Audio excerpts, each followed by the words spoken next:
በስመ አብ ወወልድ ወመንፈስ ቅዱስ አሐዱ አምላክ አሜን። መጋቢት 24 ቀን የሚከበሩ ዓመታዊ ቅዱሳን በዓላት መምህረ ትሩፋት ቅዱስ አባታችን ተክለ ሃይማኖት ሐዋርያዊ። ጻድቁ አቡነ ተክለ ሃይማኖት ለኢትዮጵያ ቤተክርስቲያን ዓይን ናቸው። ጻድቁን መንካት የቤተክርስቲያን ዓይኗን መጠንቆል ነው። ተክለ ሃይማኖት እንደ ሊቃውንት ሊቅ፣ እንደ ሐዋርያት ሰባኪ ወንጌል፣ እንደ ሰማዕታት ብዙ ግፍ የተቀበሉ፣ እንደ ጻድቃን ትሩፋት ይበዛላቸው፣ እንደ ናግል ንጽሕናን ያዘወትሩ፣ እንደ ባሕታውያን ግሁስ፣ እንደ መላእክትም ባለክንፍ አባት ነበሩ። ለዚህ ነው ተክለ ሃይማኖትን የኢትዮጵያ ቤተ ክርስቲያን ዓይኔ የምትላቸው። የአባታችን ልደት መልካም ዛፍ መልካም ፍሬን ያፈራልና ተክለ ሃይማኖትን የወለዱት ደጋጉ ጸጋ ዘአብ ካህኑና እግዚአርያ ቅድስቷ ናቸው። እርሱ በክህነቱ እርሷ ደግሞ በደግነቷ በምጽዋቷ ጸንተው ቢኖሩ እግዚአብሔር ጣፋጭ ፍሬን ሰጥቷቸዋል። በዳሞቱ ገዢ በመቶሎሚ አደጋ ቢደርስባቸው ቅዱስ ሚካኤል ጸጋ ዘአብን ከሞት እግዚአርያን ከትድምርተ አረሚ ማለትም ከአረሚ ጋብቻ አድኗቸዋል።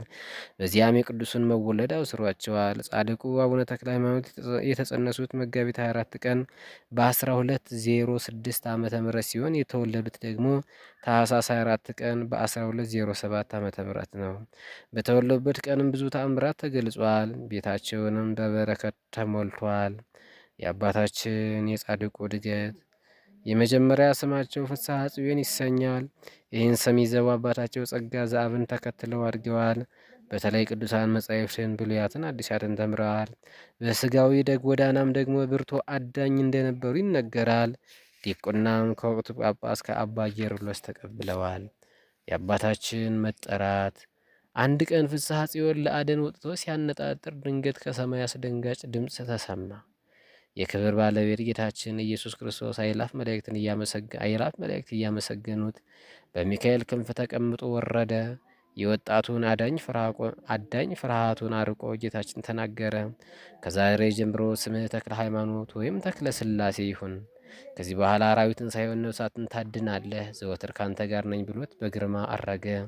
ቅዱስ ተክለ ሃይማኖት ከዚህ በኋላ ሰዓትንም አላጠፋም። ሰዓትንም አላጠፉ። ንብረታቸውን ለነዳያን በትነው በትር ብቻ ይዘው ቤታቸውን እንደተከፈተ ወደ ምናኔ ወጡ። የአባታችን የአገልግሎት ጊዜ ቅዱስ ተክለ ሃይማኖት ከጳጳሱ ቅስና ተቀብለው የወንጌልን አገልግሎት ጀመሩ። በመጀመሪያ ስብከታቸው እዚያው ጽላለ ሸዋ ውስጥ አካባቢ ብቻ በ10,000 የሚቆጠሩ ሰዎችን አሳምነው አጠመቁ።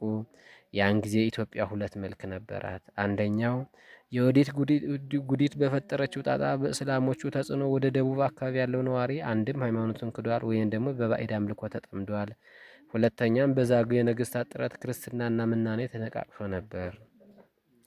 ግማሹን ሀገር በጨለመበት ወቅት የደረሱት አዲስ ሐዋርያ አባ ተክለ ሃይማኖት በወጣት ጉልበታቸውና በኃይለ መንፈስ ቅዱስ ብዙ ቦታዎችን አደረሱ። ሕዝቡን መሳፍንቱን ወደ ሃይማኖት መልሰው ማርያኖችን፣ ጠንቋዮችን አጥፍተዋቸዋል። የአባታችን ገዳማዊ ሕይወት ቅዱስ ተክለ ሃይማኖት በወንጌል ብርሃን ኢትዮጵያን ከማብራታቸው ባለፈ ገዳማዊ ሕይወትንም አስፋፍተዋል። እርሳቸው ከሁሉ የተሻሉ ሳሉ በሶስት ገዳማት በረድእነት አገልግለዋል። እነዚህም በአባ በጸሎተ ሚካኤል ገዳም ለ12 ዓመታት፣ በአቡነ ኢየሱስ ሞዓ ዘሐይቅ ገዳም ለ7 ዓመታት፣ በደብረ ዳሞ ከአባ ዮሐኒ ጋር ለ7 ዓመታት፣ በአጠቃላይ ለ26 ዓመታት በረድነት በአገልጋይነት ሰርተዋል። በአቡነ ኢየሱስ ሞዓ ከመነኮሱ በኋላ ወደ ምድረ ሸዋ ዙራሬ ተመልሰው በአንዲት በዓት ውስጥ ለ22 ዓመታት ቁመው ጸልየዋል። በተሰበረ እግራቸውም 6 ጦሮችን በግራና በቀኝ ተክለው ለ7 ዓመታት ጸልየዋል።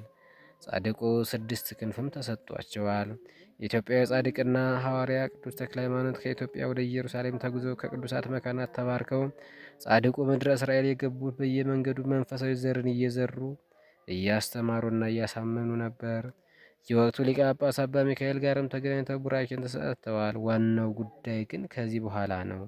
ጻድቁም እመቤታችንና ጌታችን ከጽንሰታቸው እስከ እርገታቸው የረገጧቸውን ቦታዎች ሲመለከቱ በፍጹም በፍጹም መደነቅ እንባቸው ይፈስ ነበር። ምክንያቱም ስለበቃቸው እግዚአብሔር ስላበቃቸው ተክለ ሃይማኖት የሚያዩት ቦታውን ብቻ አልነበረም። በገሃድ በቤተ መቅደስ የጌታ ብስራቱን ይመለከታሉ። በቤተልሔም ሲሄዱ ጌታ እንደተወለደ ሆኖ ይታያቸዋል። በቤተ ዮሴፍ ሲሄዱም ግዝረቱን ይመለከታሉ። በፈለገ ዮርዳኖስ ሲሄዱ ደግሞ እንደተጠመቀም ሆኖ ይታያቸው ነበር። በቤተ አልዓዛር ሲሄዱ ደግሞ ተአምራቱን ይመለከቱ ነበር። የጉብኝታቸው የመጨረሻ ክፍል ወደ ሆነው ወደ ቀራንዮ ደርሰው ግን ጌታችን እንደተሰቀለ ሆኖ ቢመለከቱት ከዓይናቸው ይፈስ የነበረው ቁጡ እንባ መልኩን ቀየረና ዓይናቸው ጠፋ። በዚህ ቅጽበት ስም አጠራሯ የከበረ እመቤታችን ቅድስት ድንግል ማርያም ፈጥና ደርሳ ቅዱስ ተክለ ሃይማኖትን ወደ ሰማይ አሳረገቻቸው። በዚያም የብርሃን ዓይን ተቀብለው 6 ክንፍ አብቅለው የወርቅ ካባ ላንቃ ለብሰው ማኅጠንተ ወርቁን ይዘው ከ24ቱ ካህናተ ሰማይ ጋር ተደምረው ሥላሴም በአንድነት በሦስትነት ተመልክተው ስብሐት ወክብር ለስሉስ ቅዱስ ይደሉ ብለው መንበረ ጸባዖትን አጥነው ወደ መሬት ተመልሰዋል። አባታችን ተአምራቸው ብዙ ነው። እንደ ሰማይ ከዋክብት እንደ ምድር አሸዋም የበዛ ነው። ሙት አስነስተዋል፣ ድውያንም ፈውሰዋል፣ አጋንንትን አሳደዋል፣ እሳትንም ጨብጠዋል፣ በክንፍ በረዋል፣ ደመናን ዙፋን አድርገዋል። ብዙ ደቀ መዛሙርትን አፍርተው ደብረ ሊባኖስን መስርተዋል። በዚያም ሴትና ወንድ መነኮሳት እንደ ሕፃናት አብረው ኑረዋል። ምክንያቱም በዘመናቸው ሰዎችን ሁሉ የሚያሳስድ ጸላዔ ሰናይ ታስሮ ነበርና። የአባታችን የእረፍት ጊዜ ጻድቅ ሰማዕት ሐዋርያ አቡነ ተክለ ሃይማኖት ብርሃን ሆኖ መከራን በብዙ ተቀብለው እልፍ አእላፍ ፍሬን አፍርተው በተወለዱ በ99 ዓመት ከ8 ወር ከአንድ ቀናቸው ነሐሴ 4 ቀን በ1306 ዓ.ም አርፈዋል። ጌታ ድንግል ማርያምና ቅዱሳን ከሰማይ ወርደው ተቀብለዋቸዋል። 10 ትውልድ የሚያስመር ቃል ኪዳንም ተቀብለዋል። ይህች ዕለት መጋቢት 24 ቀን ለአባታችን የጽንሰታቸው መታሰቢያ በዓል ናት። አምላከ ቅዱሳን ከጻድቁ አባታችን ረድኤት በረከት ይክፈለን። መጋቢት 24 ቀን ቅዱስ ተክለ ሃይማኖት ጽንሰቱ። ቅዱሳን እግዚአርያና ጸጋ ዘአብ የቅዱስ ተክለ ሃይማኖት ወላጆች፣ ቅዱስ አባ መቃርስ ሊቀ ጳጳሳት በዚህ ዕለት ይታሰባሉ። በረከት በጻድቅ ሰው ራስ ላይ ነው፣ የኃጥአን አፍ ግን ግፍ ይከድነዋል። የጻድቅ መታሰቢያ ለበረከት ነው፣ የኃጥአን ስም ግን ይጠፋል። መጽሐፈ ምሳሌ ከምዕራፍ 10 ከቁጥር 6። ሰላም ለጽንሰትከ በወርሃ መጋቢት ብሩክ ድረተ መይጦታ ለሳራ በብስራተ ህሩይ መልአክ ተክለ ሃይማኖት ተዘከረኒ ለዘመጻይኩ በሰርክ ከመእድሃን በጸሎትከ እነጸላይ ድሩክ ተማይጸንኩከ አባ እንዘ እሰግድ በበረክ ተክለ ሃይማኖት ብሩክ አዲስ ሐዋርያ ዘተጸንሰ ዮም ጸጋ ዘአብ ወእግዚአርያ ወዘቀደሶ እማሂፀን እግዚአብሔር ኬንያ በአልባሲው ተረከ ዘይብል ሃሌሉያ ዘምስለ መቃር ይርአይ ለኢትዮጵያ ብካያ።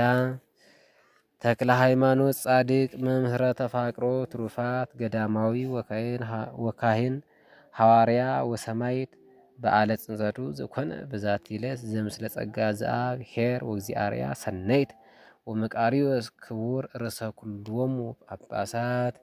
በዕለቱ ከተነሱት ቅዱሳን ረድኤት በረከት ይክፈለን።